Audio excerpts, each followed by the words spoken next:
Il y a des moments où je me sens homme, il y a des moments où je me sens femme, il y a des moments où je me sens non-binaire, il y a des moments où je me sens pas. Ma grand-mère, elle est hyper à cheval là-dessus. Dès qu'il me met genre, elle est en mode « Non mais c'est Joe, c'est il !» Je pense que c'est un truc que je dis tout le temps à mes potes. En fait, on ne doit pas aux personnes cis d'être interprétables comme non-binaires. T'as l'air si chill avec tout ça, c'est trop bien. Alors moi, j'ai la panique à mort, je suis là-bas. Ouh là là, c'est la décadence. La colère de Dieu va s'abattre sur la France.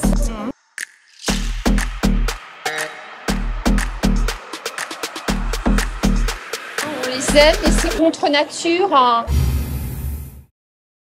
Bonjour et bienvenue dans un nouvel épisode de Contre nature.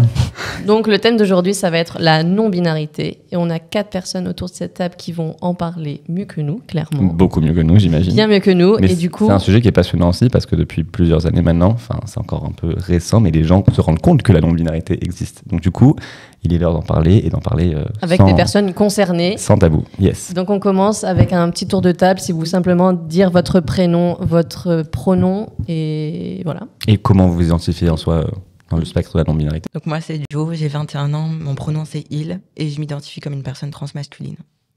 Ok. Moi, c'est Ellie. Du coup, mon pronom, c'est Yel. Et je m'identifie comme une personne non-binaire, vraiment de base. Mais sinon, je suis gender fluid. Ok. Après, on expliquera des termes Oui. pour les gens qui sont un peu perdus déjà. C'est à moi là? Ouais. Ok.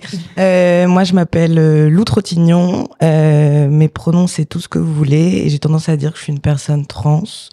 Voilà. C'est bien déjà, je pense que déjà j'existe, donc c'est cool. Ouais.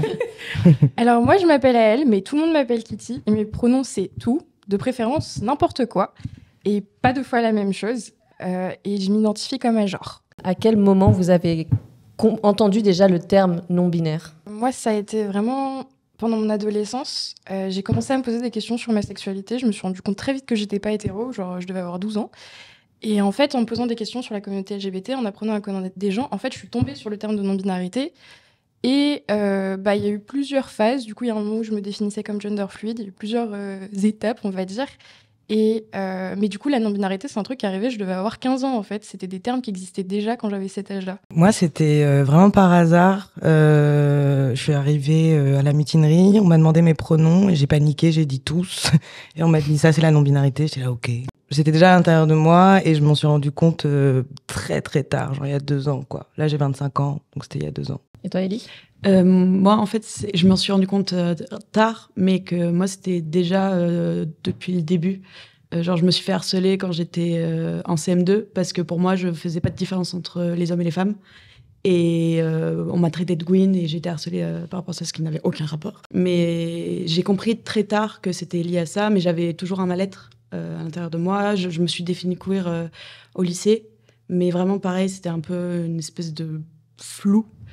Et c'est grâce à vous, justement, quand j'ai découvert la vidéo de Camille, qui parlait de non-binarité. Moi, j'ai eu un parcours un peu compliqué où au début, je me suis dit, si je suis pas une femme, je suis un homme trans. Sauf que ça m'allait pas du tout. Et j'étais encore plus mal parce que je me suis dit, mais ça veut dire qu'il faut que je fasse tout ce qu'il faut pour être un homme trans. Enfin, du coup, j'étais matrixée, c'était un peu compliqué. Et je suis tombée sur cette vidéo, je me suis dit, en fait, ça existe. Donc c'est trop bien, donc merci déjà par rapport à ça. Et après, ça a fait 2 ans et demi seulement que j'ai fait un coming out à mes parents, à mes amis, ma famille, tout ça. Très bien. Et toi, Joe? Du coup, moi, c'est un peu comme à elle, quand je me suis posé des questions sur ma sexualité à l'adolescence. J'ai fait des recherches un peu sur la communauté LGBT et tout, et je suis tombée sur une vidéo en fait sur YouTube qui parlait de ça. Ça m'a pas forcément parlé au premier abord, mais c'est resté dans un coin de ma tête. Et quand j'avais 19 ans, c'est là que j'ai vraiment commencé à me poser des questions. Même si je savais que la non-binarité existait, pareil, j'étais toujours dans un truc de, si je suis pas une meuf, je suis forcément un mec trans. Du coup, j'étais super mal. En tout cas, moi, les mois de questionnement étaient super difficiles à vivre. Surtout que moi, j'avais pas un entourage queer. Donc, en fait, j'avais personne à qui poser des questions pour avoir des réponses, quoi. Et moi, c'est grâce à Lexi du compte Aggressive Trans que j'ai compris que j'étais non-binaire. Et voilà. Qu'est-ce que, pour vous, la non-binarité? C'est quoi la non-binarité? Moi, pour le coup, je peux pas trop parler de la non-binarité, mais ma non-binarité, c'est quand on me pose la question « Est-ce que t'es une fille ou est-ce que t'es un mec ?» Je réponds non. Parce qu'en fait, c'est des choses par lesquelles je me sens même pas concernée, en fait. J'ai appris à me connaître moi, et moi, c'est pas un homme et c'est pas une femme. Est-ce que tu mets quand même une étiquette à genre ou même pas? C'est ce que je disais, pour moi, c'est juste non, en fait. C'est pas, je me sens pas concernée, c'est pour ça que je dis que je suis à genre, c'est qu'en fait, le genre ne me définit pas. Par contre, je peux me définir, par exemple, par d'autres trucs. Je sais pas, je suis métisse, je suis autiste. Ça, c'est des étiquettes dans lesquelles je me reconnais, mais dans le genre, non. Et du coup, justement, tu dis, quand on te dit homme, femme, tu dis non. Comment les gens ils réagissent quand tu leur dis non? Ils sont confus, hein. Ils sont confus. Mais je trouve que c'est chouette parce que ça pose des questions, en fait. Ok. Ok, trop bien.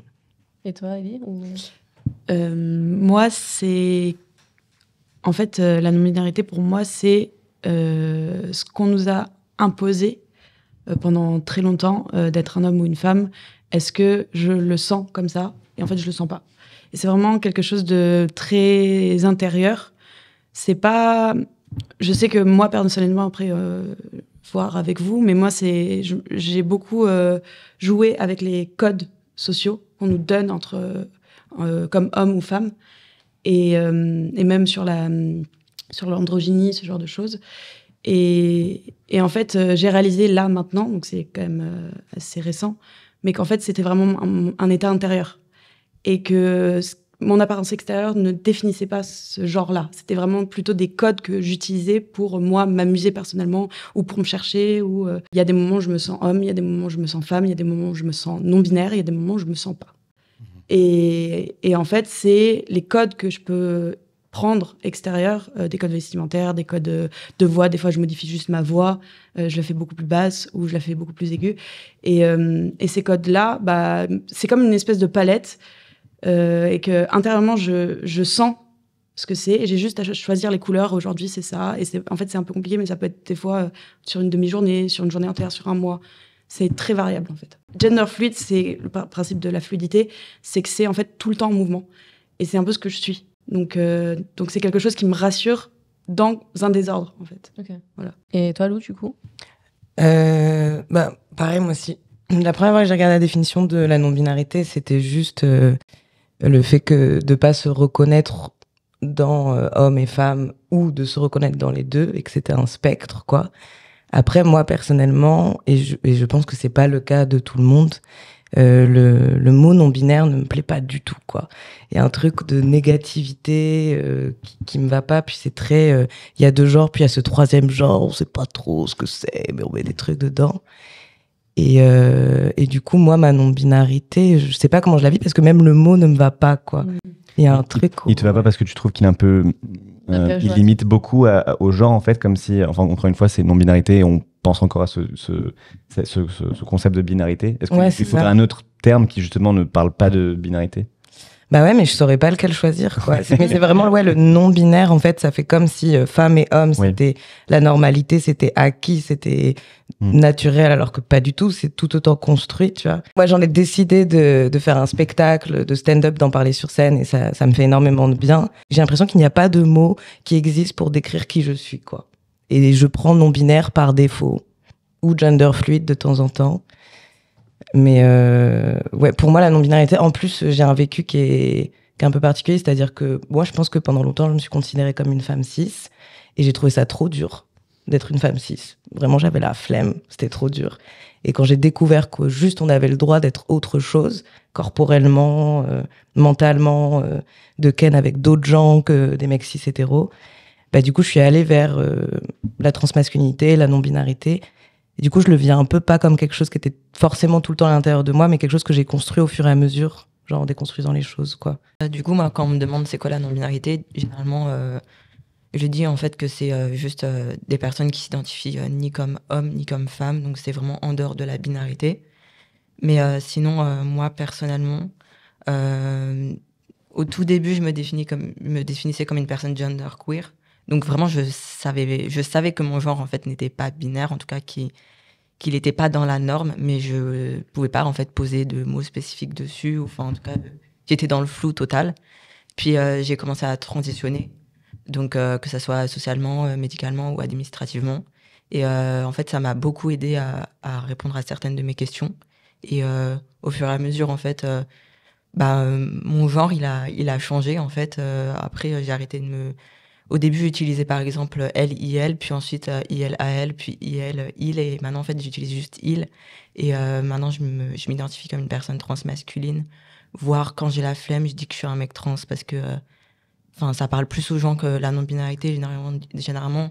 Comme pour eux, c'est juste homme et femme, ils vont se dire, mais c'est impossible d'être entre les deux, ou les deux en même temps, ou aucun des deux. Du coup, faut tout expliquer, genre c'est quoi la différence entre le sexe et le genre. Ah, mais du coup, t'aimes les hommes ou les femmes? Oui, mais en fait, c'est pas la même chose. Genre, en fait, il y a beaucoup de notions qui sont liées et pas liées. Du coup, c'est toute une construction qu'il y a à faire, de gens qui sont un peu jamais sortis de leur grotte et qui y comprennent rien, en fait. Oui, mais c'est parce que en fait, les personnes qui ne se sont jamais questionnées, ils sont d'office cisgenres et hétérosexuels. Donc après, ils comprennent pas forcément qu'il y a justement cisgenre, ça se rapporte à ton genre, à ton identité de genre, et hétérosexuel à ton orientation sexuelle. Et ça, c'est quelque chose que je pense beaucoup de gens ne comprennent pas. Donc quand ils ont affaire à des personnes LGBT, ils mettent un peu tout ça dans le même panier en disant trans, et même parfois s'ils te disent transsexuel. Enfin, tu vois, je pense que c'est cette ignorance en fait qu'il y a au sein des gens et qu'on doit éduquer. Et il manque, quoi. Pas forcément juste les hétérosexuels, hein. Je pense que même dans la commu, le genre n'est pas toujours très bien compris de tous et de toutes. Enfin, je pense pas que ça se limite aux hétérosexuels. Mais je suis totalement d'accord avec ce que tu as dit. Moi, justement, Jo, tu parlais des pronoms. Quelle place occupent les pronoms dans votre vie? Et surtout, pourquoi est-ce que justement c'est important de respecter les pronoms de chacun, de chacune? Pour moi, les pronoms, c'est clairement pas ma priorité, en tout cas en termes de revendication. Je trouve qu'il y a beaucoup plus important que ça. Genre, si on me met genre, ok, ça va me faire du mal, ou voilà, j'ai passé une mauvaise journée, mais c'est juste la base, en fait, juste que quand tu rencontres quelqu'un, genre, tu dis, voilà, tu le genres, voilà. Donc, c'est la base du respect, mais en tant que revendication, je trouve que c'est pas la plus importante, en tout cas, dans notre communauté, quoi. Ok, donc pour toi, les pronoms, c'est pas ce qu'il y a de plus important. Parce qu'on sait que pour beaucoup de personnes non-binaires ou trans, les pronoms, c'est vraiment primordial et ça peut vraiment leur causer beaucoup de mal et de dysphorie, justement, quand ils sont mégenrés, quoi. Ouais, moi je suis d'accord avec Jo, je crois, parce que je pense qu'il faut juste écouter la personne, comment cette personne se genre. Et voilà. Et j'en profite du coup pour te demander comment tu définirais toi transféminine et transmasculine pour les gens qui comprennent pas du tout le concept. C'est quoi ça, transféminine, transmasculine? Transféminine, c'est quelqu'un qui est assigné homme à la naissance et qui va aller vers le genre féminin ou vers une féminité, en tout cas. Ça peut être une personne non binaire, mais qui va vers la féminité. Je sais pas si je suis claire. Et transmasculine, c'est l'inverse. C'est-à-dire que tu es assigné femme à la naissance et que tu vas vers la masculinité. Une meuf trans peut être transféminine. En fait, c'est juste pour différencier... L'orientation, genre vers où ça va? Oui, voilà, c'est ça. Okay. Il y a les personnes transgenres, et dans les personnes transgenres, il y a les personnes transmasculines, les personnes transféminines ou transqueer qui ne vont vers ni l'un ou ni l'autre, quoi. Puis je trouve que ça permet aussi d'identifier genre spécifiquement certaines revendications et certaines questions, parce que on n'a pas forcément... les personnes transféminines subissent genre la transmisogynie, chose que nous, les personnes transmasculines, on ne subit pas genre systématiquement. Donc ouais, en fait, ça, des fois, c'est pour aborder des problématiques qui sont vraiment spécifiques à certaines communautés. Ouais, si ça dérange personne, j'aimerais bien revenir sur le truc des pronoms. En fait, quand tu apprends à connaître quelqu'un, tu apprends à connaître son prénom, tu apprends à connaître son pronom. Et ça va pas plus loin que ça, en fait, pour moi. Et qu'est-ce que tu dirais aux gens, justement, qui aujourd'hui disent « Ouais, mais bon, c'est non-binaire, là, maintenant, il faut qu'on se mette à demander les pronoms et à genrer, à utiliser le yel » ou qu'est-ce que qu'est-ce que vous voudriez dire? En fait, on utilise des pronoms tout le temps, c'est-à-dire que c'est des trucs qui font partie du langage, c'est juste, le monde évolue et le langage évolue. Et pour moi, les gens qui refusent d'accepter les pronoms des gens, c'est surtout, je refuse de voir que le langage évolue avec du coup des modes de pensée. Donc pour moi, c'est un enjeu politique. Ça se pose pas en fait dans des trucs interpersonnels, c'est juste refuser que ça existe. Pour moi, en fait, refuser d'utiliser le pronom de quelqu'un, c'est refuser son identité, refuser sa présence dans le monde. Ça va loin. J'aimerais rajouter un truc là-dessus, c'est aussi vu que la non-binarité, c'est quand même un énorme questionnement personnel, d'utiliser les pronoms, même si c'est pas le plus important, mais c'est une espèce de première étape pour les personnes qui ne sont pas forcément concernées tout de suite, mais qui peut-être le seront, d'avoir une espèce de clé, de se dire « Ah, ok, en fait, ça existe. Je sais pas si je suis dedans, mais en tout cas, ça existe, c'est là. » Et je sais que dans mon entourage, il y a beaucoup de personnes, cisgenres, qui ne comprennent pas la notion de non-binarité, mais qui utilisent ça pour... par exemple, j'ai un prof de théâtre qui dit acteur, actrice, actrice. Et en fait, c'est juste et c'est ce que je rejoins à elle pour ça, c'est pour dire, en fait, ça existe. Et ces personnes-là qui ne sont pas concernées, elles donnent quand même des codes pour d'autres personnes qui pourraient un jour, en fait, avoir ces questionnements. Et comme c'est déjà très dur d'avoir ces questionnements, parce que le genre remet vraiment tout en question. Je vais demander, c'est une question qui revient souvent par rapport à la non-binarité ou la transidentité en général. Est-ce que vous avez déjà vécu la dysphorie de genre ? Et comment justement peut-être expliquer la dysphorie de genre. Je vous laisse l'expliquer du coup, la dysphorie de genre, et comment ça se traduit en soi. Pour moi, la dysphorie de genre, c'est un état d'alerte, c'est un sentiment très fort de malaise où quand on est assigné justement à notre genre qui n'est pas le nôtre ou à notre genre assigné à la naissance.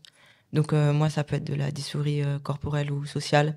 Par exemple, sociale, ça va être quand on me perçoit comme une meuf dans la rue, ou corporelle quand juste je me vois dans le miroir et ce que je vois, en fait, ça correspond pas à l'image que j'ai de moi. Parce que on a décidé que les meufs, ça devait avoir des seins, certaines parties génitales, et que les mecs, c'est un torse plat, ça a certaines, c'est un pénis et tout. Et du coup, comme moi, je correspond pas en fait au modèle cis d'un mec, ça me rend dysphorique, surtout que les personnes renvoient en fait l'image qu'ils ont en fait d'un mec ou d'une meuf sur moi, et du coup, moi, ça me met hyper mal à l'aise. Et voilà. Est-ce que c'est indécent de te demander comment elles se traduisent, ces dysphories ou... Généralement, je brasse le noir, mais ça va aussi se traduire par une forte anxiété. Genre, tu sais, une boule au ventre ou comme si que tu faisais un peu une crise d'anxiété, en fait, une crise de panique. Et je vais pas réussir, par exemple, à sortir de chez moi, ou je vais me cacher sous des gros pulls et des vêtements larges et tout. Je vais essayer juste... de me cacher, en fait. Moi, j'ai pas tellement de dysphorie de genre. J'ai des dysphories par rapport à mon corps, mais c'est pas lié. Par contre, j'ai beaucoup d'euphorie de genre. En fait, c'est des moments où, quand je me regarde, je suis en mode « Ok, ça, c'est moi ». Et souvent, c'est des trucs... plus je ressemble à une drag queen, plus je me sens bien dans mon genre, dans mon moi, parce que j'ai pas l'impression de renvoyer un truc qui soit perceptible comme homme ou comme femme. Je pense que c'est aussi une des raisons pour lesquelles je me perçois comme agenre, c'est qu'en fait, cette dysphorie-là de correspondre à un certain corps, à certaines expressions de genre, c'est pas des choses qui me touchent autant que d'autres personnes. Par contre, effectivement, il y a des moments où je suis mal à l'aise dans de la sociabilisation, parce que je vois que les gens me perçoivent comme une femme, je suis en mode, mais en fait, c'est pas moi. Donc, viens, on se parle en tant qu'une personne et une autre personne, et reconnais-moi en tant que, pas une meuf. Et toi, Lou, ça se traduit ou Moi, c'est super. Non, moi, c'est marrant parce que j'ai de la dysphorie, par exemple, par rapport à mes seins. Mais ça a été depuis longtemps, même avant que je me rende compte de mon genre. Et ça se traduit vachement par « je ne comprends pas ce que vous faites là ». Il y a vraiment quelqu'un qui les a mis sur mon corps et ils sont pas à moi, je ne sais pas ce que vous faites là, quoi. Mais après, là, donc j'ai commencé une transition hormonée, donc mon corps change beaucoup. Et je découvre que j'ai aussi de la dysphorie de genre, même dans la transition. Alors que je vais vers un corps que je veux, mais comme je ne me reconnais pas, j'ai de la dysphorie avec l'idée de ce qu'on appelle un corps féminin et l'idée de ce qu'on appelle un corps masculin. Et du coup, c'est très perturbant. Mais bon, moi, je suis passionnée par tout ça. Du coup, je regarde mon corps et je suis là, tiens, c'est de la dysphorie. Donc, je prends du recul. Mais par exemple, j'ai des poils qui apparaissent sur le ventre. Et comme toute ma vie, on m'a appris que c'était moche sur mon corps assigné femme d'avoir des poils, je suis persuadée que c'est moche. Mais je ne sais pas si cette dysphorie est liée à ce qu'on m'a dit qui devait être beau ou s'il y a quelque chose que je veux vraiment, quoi. En gros, c'est ça. Et le truc marrant, c'est que moi, ce qui me fait le plus de dysphorie, bizarrement, c'est quand je vais dans un café et je suis de dos, on me dit madame, et je me retourne, on me dit monsieur, et les gens paniquent. Et c'est dans cette panique où je peux pas leur dire vous inquiétez pas, moi non plus, j'en sais rien. C'est dans cette panique où c'est la gêne du regard de l'autre qui est gêné de pas savoir. Et je sais que la personne pense qu'est-ce que cette personne a dans le pantalon, c'est ça, tu vois, et du coup, je prends un café et on pense à mes génitaux, quoi. Enfin, donc c'est ça qui m'apporte le plus de gêne. Je sais pas si c'est de la dysphorie, mais ça me renvoie tout de suite à mon corps, quoi. Comment ça se traduit, ta dysphorie? Est-ce que tu as, comme Jo, ou de l'angoisse, ou ça se traduit différemment? Alors, c'est-à-dire que je suis tout le temps angoissée, anxieux, quoi. Donc, je sais pas. Mais c'est un peu une envie je sais pas, d'urgence que vouloir que ton corps soit autrement, mais tu sais même pas comment, quoi. C'est un peu un idéal, truc le corps, ou pas? Tu visualises le corps que tu voudrais, ou même ça, tu sais pas, en fait, vers quoi tu... Alors, Timothée Chalamet, j'aimerais bien. Mais je sais que c'est pas possible. Mais en fait, c'est ce truc où je voulais grave en parler au début, quand j'ai commencé à me rendre compte que j'étais non-binaire, je trouvais ça compliqué parce que tu n'as pas de modèle. Tu sais pas vers où tu veux aller, jusqu'où je vais faire ma transition et tout. Et je trouve que maintenant, ça a changé, mais que c'est pas assez. Il y a de plus en plus de représentations de personnes non-binaires, mais elles restent limitées parce qu'elles sont souvent blanches, valides, fines. Et je trouve qu'il y a très peu... J'ai de la chance, j'ai le privilège d'être dans ces catégories-là. Donc, je commence à pouvoir me reconnaître un peu. Mais je trouve qu'il manque énormément de représentation de la non-binarité, quoi. Je pense que peu de personnes se rendent compte qu'on peut être non-binaire et racisé, non-binaire et grosse, tu vois. Du coup, voilà, je vois un peu plus où je veux aller, mais je pense que c'est vraiment un privilège de représentation qui commence à se faire. Et comme d'habitude, ça passe d'abord par la blanchité et la finesse. C'est pas la finesse, c'est d'être fin, je sais pas comment on dit. Bon, voilà, vous m'avez compris. Ouais, je voulais rajouter un truc là-dessus, c'est que moi, par exemple, l'androgynie, c'est une question que je me suis pas mal posée au début de ma non-binarité, parce que je croyais que c'était ce à quoi je devais ressembler, d'avoir un corps androgyne, et que ce soit... de ressembler à quelque chose qui n'est pas perçu comme une meuf et perçu comme un mec. Et je me suis rendu compte que pour plusieurs raisons, c'était pas possible pour moi, déjà, parce qu'en fait, je suis grosse. Du coup, mes boobs, ils sont là, en fait. Même quand je les cache, quand je mets un binder et tout, ils sont quand même là. Et si j'avais envie de les enlever, faudrait que je passe par une mamec. Et aussi, en fait, le fait d'aller plus vers de l'androgynie en tant que personne racisée, ça veut aussi dire vivre des choses que des mecs racisés vivent, genre par exemple des violences policières et ce genre de choses-là. Et moi, pour ma sécurité, en fait, j'ai pas envie de passer comme un mec noir parce que ça me met dans des situations qui sont compliquées. Et en fait, je pense que une des raisons pour lesquelles je performe beaucoup en termes d'expression de genre, de l'hyperféminité, c'est aussi pour représenter en fait ces personnes qui sont non-binaires et qui se reconnaissent pas forcément dans l'androgynie. Et je pense que c'est un truc que je dis tout le temps à mes potes. En fait, on ne doit pas aux personnes cis d'être interprétables comme non-binaires. Ma non-binarité, elle existe, elle est en moi, elle fait partie de moi. Et le fait que les gens puissent la voir n'est pas nécessaire pour qu'elle existe. C'est-à-dire que, je sais pas comment expliquer ça, mais une partie de mon identité, en fait, elle va se créer dans le lien à l'autre. Si j'apprends à connaître quelqu'un, la personne, elle apprend à me connaître, elle apprend à connaître ma non-binarité. Mais je dois rien aux personnes cis dans ma transidentité. Je dois pas aux gens d'être interprétables. Je leur dois pas qu'ils soient... de justifier ton existence et ton identité tout le temps, en fait. De juste être toi-même sans devoir dire voilà qui je suis et comment. Et devoir faire l'éducation, toute l'éducation de... D'ailleurs, ça, c'est... Et de limiter la confusion aussi, parce que c'est un truc dont j'ai l'impression que tout le monde parle autour de la table. En fait, la non-binarité, ça vient avec beaucoup de confusion. Et en fait, ça fait partie du package. Et c'est aussi un truc que moi, j'ai envie d'apporter dans comment je suis dans le monde. Voilà. Et si on te genre, est-ce que ça te fait quelque chose? Si on te genre au féminin ou... J'aime pas qu'on me genre deux fois de la même manière, parce qu'en fait, comme je me reconnais pas dans du genre, si tu commences à me genrer plusieurs fois de la même manière, j'ai l'impression qu'il y a un truc que t'as pas compris. Mais je taffe dans un taf d'accueil, les gens m'appellent madame toute la journée, ça me met pas plus mal que ça, parce que c'est pas le lieu, c'est pas l'endroit en fait. C'est des gens avec qui je travaille, c'est pas des gens qui me connaissent dans mon intimité non plus, donc voilà quoi. Mais après, je pense que je vais le dire à chaque fois, mon expérience et la mienne, elle s'applique pas à tout le monde. T'as l'air si chill avec tout ça, c'est trop bien. Alors moi, j'ai la panique à mort. Mais comme tu disais, c'est normal. Enfin, s'il n'y a pas de représentation et pas de visibilité là-dessus, c'est impossible justement de mettre une définition pour comprendre ce que c'est. En fait, même nous en soi, nous quand on a commencé Paint, honnêtement, parce qu'on a commencé il y a peut-être 4 ans, on n'était vraiment pas très éduqué sur ce sujet parce qu'on n'avait aucune représentation plus, on savait pas, et on a appris sur le tas avec Paint en parlant justement directement avec les personnes non binaires ce que c'était. Du coup les amis, on en profite pour faire une toute petite pause pour vous parler du sponsor de cette vidéo qui est nul autre que Waterdrop. Fini le plastique plein de sucre avec Waterdrop. Sans sucre, moins de plastique.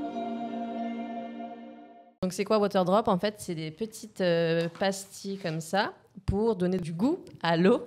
Qu'on appelle des micro-drinks. Ce sont des micro-drinks et en fait, donc vous avez plein de goûts différents. Le micro-drink est vegan, n'a pas de sucre et contient plein de vitamines différentes. Donc, exactement. Et en soi, le concept de Waterdrop, c'est justement de boire plus d'eau et pas forcément justement de boire des bouteilles en plastique, boire du robinet. Donc c'est très écolo. Boire de gourdes, parce qu'ils ont plein de bouteilles de gourdes différentes sur leur site. Ce qui est important, c'est que c'est vegan, c'est sans gluten et c'est naturel. Yes. Donc, vous pouvez aussi retrouver toutes les bouteilles ils font beaucoup de bouteilles différentes sur le site. Soit sportive ou non, à son canon. Ouais, et donc voilà, on vous laisse un code promo de 10% avec le code Paint10. On vous le mettra dans la barre de description. Exactement. Et merci encore à Waterdrop de sponsoriser cet épisode. On retourne à l'épisode sur la non-binarité. Yes. Comment est-ce qu'on détermine son orientation sexuelle quand on est non-binaire? Si on doit le déterminer, si on doit poser une étiquette dessus, comment vous le déterminez du coup? Si vous devez le faire, si vous devez dire à quelqu'un je suis... Tu vois? Il existe des orientations qui s'appellent diamoriques pour les personnes non-binaires qui ne veulent pas utiliser des termes comme lesbienne ou gay. Mais sinon, après, libre à soi. Diamorique. Diamorique. Apprends-moi tout. En fait, dans le terme diamorique, il y a plein d'orientations sexuelles qui vont être neutres. Ça va être une personne non-binaire qui est attirée par une personne non-binaire, une personne non-binaire attirée par une femme. C'est vraiment plein de termes différents, je les connais pas tous. Mais après, libre à soi de s'identifier comme gay ou lesbienne si on est non-binaire, l'autodétermination, quoi. Ouais, une question justement qui revient très souvent quand on parle de non-binarité, et vous nous direz justement si vous la trouvez peut-être pas trop intrusive, vous nous direz. Jusqu'ici, c'était... C'est est-ce que les personnes non-binaires aussi peuvent entamer une transition de genre? Pas du tout. C'est interdit. C'est interdit. Il y a des mecs trans qui transitionnent pas, il y a des meufs trans qui transitionnent pas, comme il y a des personnes non-binaires qui transitionnent. Après, il n'y a pas un schéma classique de transition. Par exemple, on peut juste transitionner socialement ou juste transitionner médicalement et pas faire l'administratif, ou alors faire l'administratif mais pas faire transition médicale. Après, ça va être compliqué au niveau d'accès aux soins, etc. C'est toujours des démarches qui sont assez compliquées. Oui, on peut transitionner, il n'y a pas de schéma type de transition. Et voilà, chacun vit sa vie comme il a envie de vivre, quoi. La transition, c'est un choix. Après, ça reste aussi un choix de survie pour la plupart d'entre nous. Mmh. Et mais en fait, je me suis rendu compte que passer dans l'entre-deux, c'était hyper violent. Et moi, je subissais beaucoup plus de violence. Du coup, moi, j'ai décidé de transitionner, aussi pour mon bien-être, mais aussi à cause de la transphobie, parce que ça va simplement juste m'aider au quotidien, par exemple, d'avoir plus un F sur ma carte d'identité, mais un M avec mon bon prénom, pour plus avoir de confusion, pour plus avoir de questions ou de regards déplacés, etc. quoi. Okay. Et il y a beaucoup de gens dans la société qui, aujourd'hui, quand on parle de non-binarité, disent que c'est une lubie, que c'est un choix, un phénomène de mode, surtout. Un phénomène de mode, et que c'est bon, on en a marre des non-binaires. Qu'est-ce que vous voulez répondre à ça? Et 2 ans qu'on est là, ils en ont marre. Bon, ça va, hein. Moi, j'ai envie de dire, en fait, j'en ai un peu, désolée pour le terme, mais rien à foutre. Parce que tant mieux, en fait, si vous en avez marre d'entendre, ça veut dire qu'on en parle, mais je pense que vous en avez marre d'entendre parce que c'est quelque chose qui vous fait un peu violence et que vous n'avez pas envie de comprendre ou de voir. Et du coup, moi, je suis vraiment partisan de ce truc de... ça va bouleverser des codes sociaux, des codes en termes d'État. On en parle beaucoup et souvent, on en parle en priorité négativement pour après en parler positivement et pour avoir des médias, des personnes qui en parlent et tout ça. Mais quand les gens te disent que c'est un phénomène de mode, la non-binarité, que ça n'existe pas, en fait, il y a beaucoup de gens qui pensent que ça n'existe pas, en fait. Et qu'il y a encore une fois que deux genres. C'est des gens qui ont besoin d'attention. Oui, c'est pas comme un peu tout, comme on dit, il y a de plus en plus de gays ou de lesbiennes. Non, c'est juste que, en fait, on les tue plus, enfin, on les tue moins, parce que, voilà. Ou qu'on leur donne un peu plus la parole. En fait, c'est juste le principe de visibilité. Et qu'en fait, c'est pas parce que on en parle plus que c'est qu'il y en a plus, c'est juste que ça existe depuis toujours. Et quand on fait des recherches sur la non-binarité, souvent, on trouve en fait des réponses ailleurs qu'en Occident. Si je peux rajouter quelque chose, en fait, pour moi, le truc, les gens qui disent que ça existe, que c'est très très récent, en fait, factuellement, c'est faux. C'est pas que ça existe pas depuis longtemps, c'est qu'on n'en parle pas depuis longtemps parce que c'est quelque chose qui a été occulté, plus que c'est quelque chose qui n'existait pas. Après, j'entends aussi beaucoup de gens là qui vont écouter et dire oui, mais il y a une réalité physique. Vas-y, Lou. Non, tu veux? Non, vas-y. Non. Mais justement, je sais pas, il y a un article de Juliette Drouard qui a aussi écrit Sortir de l'hétérosexualité, qui existe et qui, moi, m'a trop aidé, qui explique qu'en fait, déjà à la base, nos corps, ce à quoi ils ressemblent maintenant, cette différence qu'on remarque entre les femmes et les personnes identifiées femmes et les personnes identifiées hommes, nos corps ne sont pas censés être si différents que ça. Là, ça fait plus des décennies, ça fait des générations qu'on donne des pilules contraceptives qui sont mal foutues à des personnes assignées femmes, qui augmentent le taux d'oestrogène. Le stress, ça fait baisser le taux de testostérone. Qui sont les personnes les plus stressées? Les personnes infabes. Donc en fait, nos corps déjà ne sont pas censés être si différents que ça. Est-ce que votre cercle familial, vos proches sont au courant? Est-ce que vous avez communiqué sur votre genre à vos proches? Et comment du coup ils ont réagi? Moi, j'ai fait un PowerPoint à Noël pour mes parents. Un PowerPoint? J'adore. J'adore. Avec tout le truc, vous savez, le schéma avec le cookie. Le cookie. Moi, c'est le cookie. Pour bien différencier le genre, l'apparence, tout ça. Et en fait, je suis pas allée au bout de ce PowerPoint parce qu'en fait, très rapidement, mes parents ont posé plein de questions. Okay. Et sur le moment, je ne pouvais pas répondre. Parce que j'étais vraiment au tout début et que pour moi, c'était la réponse pour moi. Mais pour les autres, j'avais pas tout sur un plateau et leur dire alors c'est pour ça que je suis comme ça, que je me sens mal depuis des années et que je me pose 10 000 questions. Et donc ça a été d'abord... en fait, la première personne qui l'a su, c'est ma sœur, que Lou connaît. Qu'on adore, oui. Qu'on adore, Moana, on t'embrasse. On l'embrasse. Et pour qui ça a été totalement normal parce qu'elle est dans ce milieu-là, elle travaille dans les droits des minorités, donc voilà. Donc ça a été pour moi une espèce de pilier, enfin j'ai vraiment énormément de privilèges là-dessus, énormément de chance. Et après c'est plus l'entourage amical qui me met genre encore, alors que ça fait 2 ans et demi que je dis que je suis non-binaire et que c'est elle. Mais c'est parce que j'ai passé... presque 1 an tous les jours à reprendre les gens. Okay, wow. Et c'est une charge mentale. Et que quand vous avez commencé à parler des pronoms, moi, c'était le seul truc que je voulais à la base. C'est parce que je me suis dit, si je commence à parler d'autres choses, ça va être tellement long et que j'ai pas l'énergie. Et parce que y avait d'autres trucs, enfin, on doit gérer d'autres trucs dans nos vies.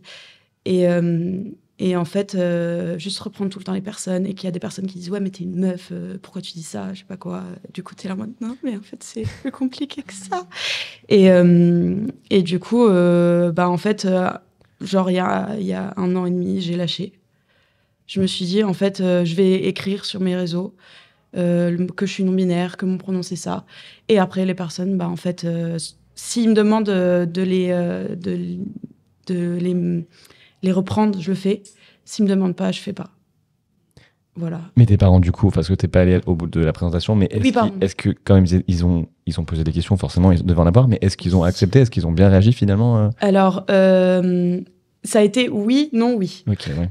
Ça a été oui parce que, en fait, vu qu'ils avaient pas toutes les clés en main, ils se sont dit ok, si c'était mieux comme ça, ok. Puis après, il y a eu beaucoup de questions qui se sont posées. Surtout au niveau de ma mère, ça a été très compliqué parce qu'à un moment donné, je lui ai parlé de mammectomie. Okay. Et en fait, ça a été extrêmement violent pour elle. Et parce que y a une espèce... Enfin, je veux pas parler pour elle, mais en tout cas, de ce que j'ai pu comprendre, c'est qu'il y a une espèce de mutilation de soi-même qui revient souvent au niveau de la médecine. Et du coup, ça a été beaucoup de débats très douloureux, où à un moment donné, en fait, j'ai juste dit « Stop, je veux plus qu'on en parle parce que c'est mon corps et je fais ce que je veux. » Et souvent, on m'en parle de ça, et il y a plein de gens qui découvrent que je veux faire ça, qui sont en mode mais pourquoi Et je suis en mode j'ai pas envie de vous dire pourquoi, parce que c'est personnel. Ça ne rendre à personne, en fait. J'ai de comptes à rendre. Mais sauf que, en fait, le truc, c'est quand on parle de ça à notre entourage, c'est que j'ai l'impression qu'on a des comptes à rendre, de dire pourquoi on est comme ça. Alors que juste. Mais parce que c'est tellement inconnu que les gens, ils ont besoin de savoir pour justement gérer la personne en face qui est nous, du coup. Et au lieu de dire OK. Et puis si on en parle. Et ta famille utilise les bons pronoms et tout ça, ils sont. Ça y est, c'est cool. Ouais. Bien. J'ai d'ailleurs Donc c'est cool. Ça a été long, Non, ça va. Franchement, je suis très privilégiée, vraiment. Mais c'est surtout ce qui m'a le touché le plus, c'est ma grand-mère. Qui est... Chaque fois, les grands-parents, ils sont dans tous les podcasts. C'est incroyable. On ne s'y attend pas, mais à chaque fois, les grands-parents, et les grands-mères surtout. Hein. Ouais. Mais en fait, ça a été. En plus, elle est très. C'est un peu compliqué. Elle a beaucoup de défauts. et la première chose qu'elle m'a dite, c'est waouh, tu as dû beaucoup souffrir. Waouh. C'est la première chose. Il n'y a pas eu d'autre chose. C'était et même mes parents, ils étaient là en mode qu'est-ce que vous... Mais pensez pas comme ça. Non, mais vraiment, c'est la mère de ma mère et elle disait mais t'as pas d'autres questions, allez, vas-y. Non, si t'es content comme ça, très bien. Moi, j'ai de la chance d'avoir une sœur trans qui a fait son coming out avant moi. Du coup, elle a un peu posé les bases et du coup, j'ai décidé de ne jamais faire de coming out officiel. J'en parle sur scène, mais de pas nommer les choses, de laisser mes parents s'adapter en fait. Et ça marche pas trop. mais je préfère, je me sens beaucoup plus à l'aise comme ça. Mais tes parents ont bien réagi par rapport à la transidentité de ta sœur ? Ça a été très compliqué. C'est pas du tout pareil d'aller vers la transféminité. Voilà, ils acceptent bizarrement, j'ai l'impression, un peu plus la transmasculinité et ma non-binarité. Quoi. Okay. Donc en fait, je préfère mettre toute mon énergie par rapport à ma sœur que mon coming out à moi. Quoi. Ok. J'allais dire justement, s'ils avaient bien réagi par rapport à ta sœur, c'est sûr que c'est encourageant pour toi de ne pas devoir faire de coming out parce que tu te dis, je vois un peu ils sont ouverts d'esprit et tout, genre comment ils sont, tu vois. Mais et du coup, Moi, du coup, ma famille, alors, j'ai fait plusieurs coming out à la suite parce que y a plusieurs trucs dans ma vie. Mais en fait, pour la non-binarité, j'aurais pas forcément parlé directement de non-binarité. J'aurais dit, je veux changer de prénom. Et en fait, comme je viens de deux cultures où le changement de prénom et les prénoms et nommer les choses, c'est très, très important. Du coup, en fait, ça s'est lié à des trucs culturels. Et vous avez dit qu'on parlait souvent des grands-parents. En fait, moi, mon grand-père, quand je dis, je veux changer de prénom, le gars a plus de 80 ans. Et en fait, il a dit, mais tu sais que dans notre culture, en fait... normalement, le prénom qui est écrit sur les papiers, c'est pas celui par lequel on appelle les enfants. Et moi, j'étais là genre, merci papy. Voilà. Ma mère l'a pas très bien vécu parce que je pense qu'elle l'a vécu comme un rejet des choses qu'elle m'a transmises, mais on est en thérapie familiale, ça va aller. Du coup, moi, j'ai fait mon coming out à tout le monde, sauf mon père et mon frère, mais c'est parce qu'on s'entend pas. Okay. Du coup, moi, ma mère, en fait, j'ai acheté un petit livret qui s'appelle Le Petit Guide, qui a été fait par... une personne trans et du coup je l'ai rempli en fait avec les informations et tout, mais en fait ça pose les bases sur c'est quoi être trans, c'est quoi être non binaire, c'est quoi la différence avec l'orientation sexuelle, la transition, etc. Enfin c'est vraiment hyper simplifié et du coup je lui ai donné ça, elle l'a lu. À ta mère? Ouais, à ma mère.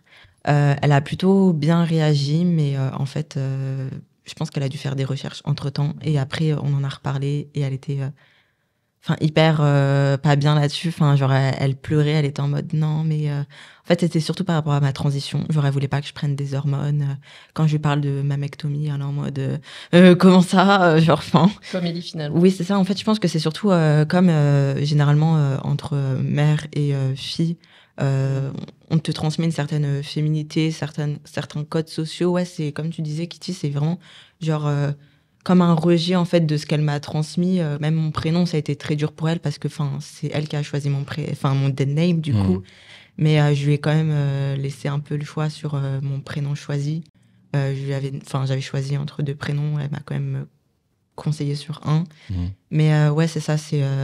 Elles le prennent vraiment comme un rejet de ce qu'elles nous ont transmis, quoi.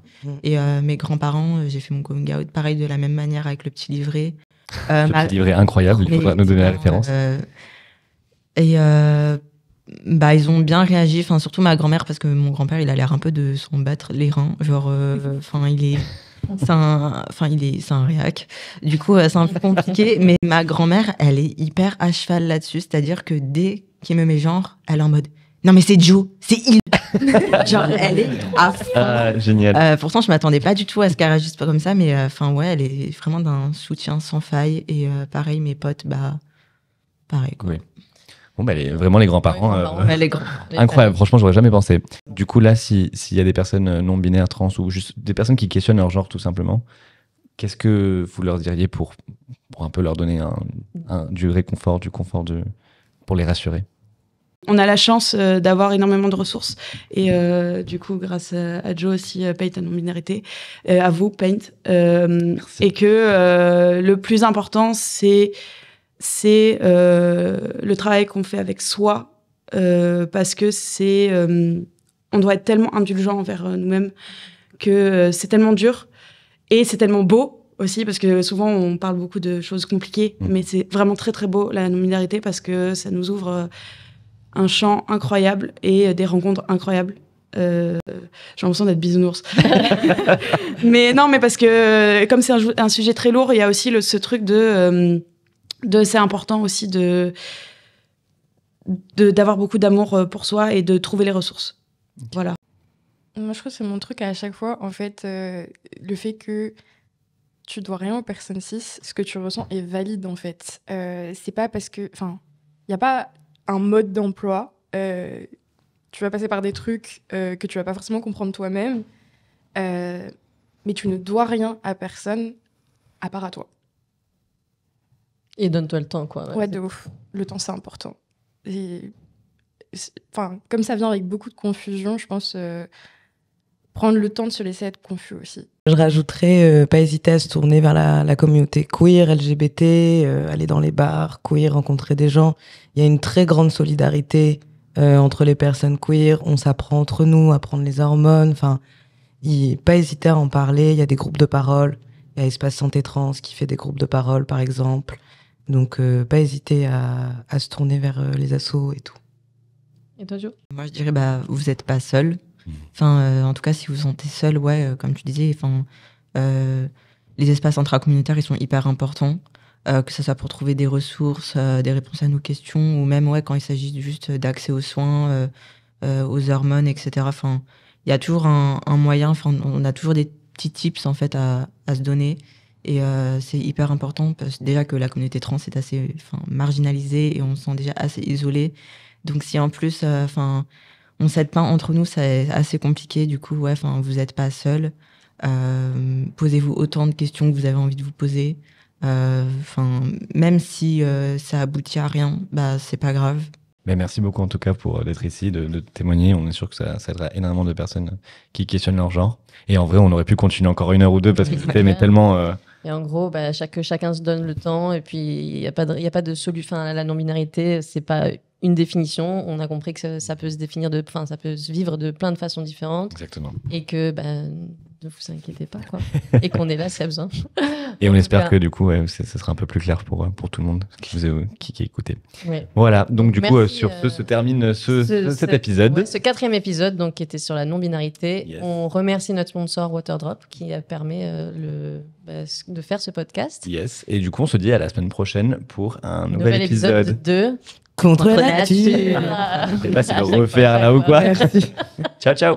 Ciao.